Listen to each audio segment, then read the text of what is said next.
it doesn't go right anymore. It's a nice defense. Okay, it's Mission Sunday again.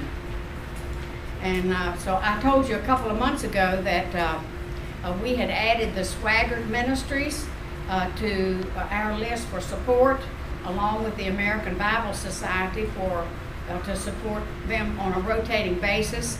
And the Bible Society gives Bibles to individuals, but the Swaggart Ministry specifically targets ministers to give their Bibles to, because their strategy is that they have an opportunity to reach more people if they give it in these foreign countries, that it will go farther if they give it to the preacher, because then he preaches to a congregation, and it is more effective that way.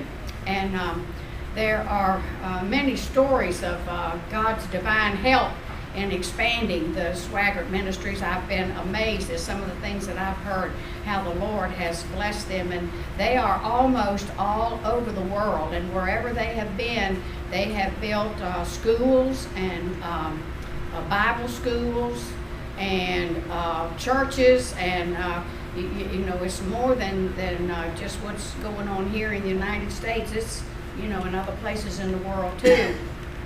So I want to tell you this morning about one of those stories about how they were able to get started in Central and South America, and particularly Uruguay. The wife of the owner of the TV station in Uruguay happened to be in Paraguay, where she saw and heard the broadcast. They call it Sunlight Broadcasting, and they were sending Bibles to Paraguay. The Swaggart Ministries were.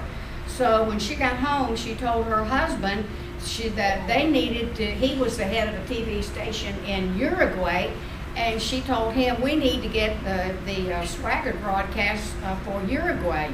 And most of the people that were living in Paraguay were of Russian extraction, and I don't know about Uruguay, but most of them have settled in from Russia. And the wife contacted the Swaggart Ministries, and if I remember the story correctly, they had Jim Woolsey, who is on their staff and takes care of visiting and trying to get the station on other places around the world. And so she asked them to send a representative to talk to her husband, who owned the TV station. Well, when he got there, the husband wasn't too receptive, and he said, we're atheists here. He said, we don't need God, and I really don't want to put your program on our station. And Woolsey said, I'll tell you what, I'm going to send you 10 programs, one for each week. And if this program is not number one on your TV station at the end of 6 programs, then we'll take it off. But that was not the end of the story. From the very first telecast, people got saved. 2 weeks later, the newspaper started writing articles against it. They said it was a waste of time. And after 4 weeks, the question was put to the public. They said, everyone who wants this telecast to continue, come to the Capitol Square Plaza in Montevideo at 10 o'clock Saturday morning.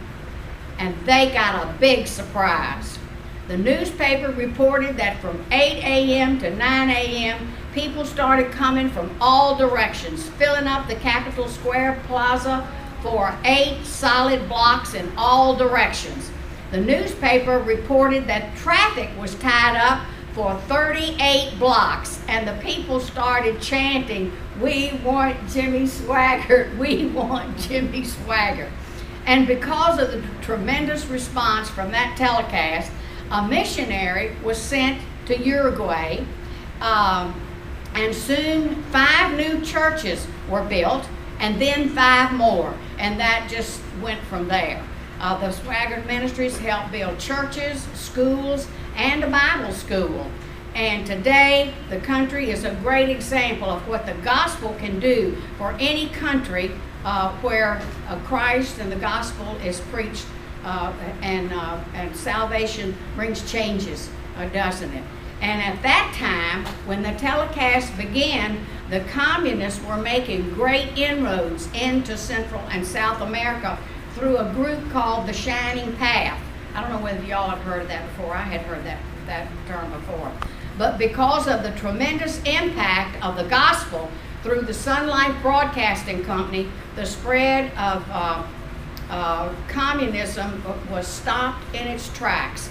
And the people in that part of the world give credit to the gospel preached by the Swaggart Ministries. And perhaps you remember that just a few weeks ago our pastor mentioned that Pentecostalism was the fastest growing religion in Central and South America.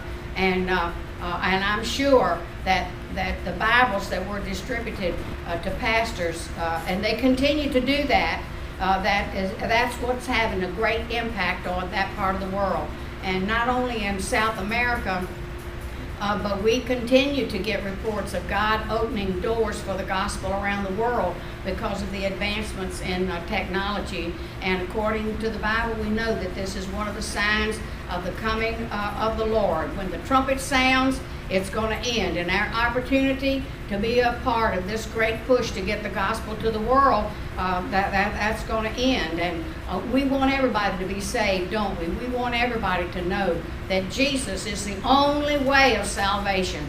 Jesus, the Bible says there is no other name under the sun where man can be saved.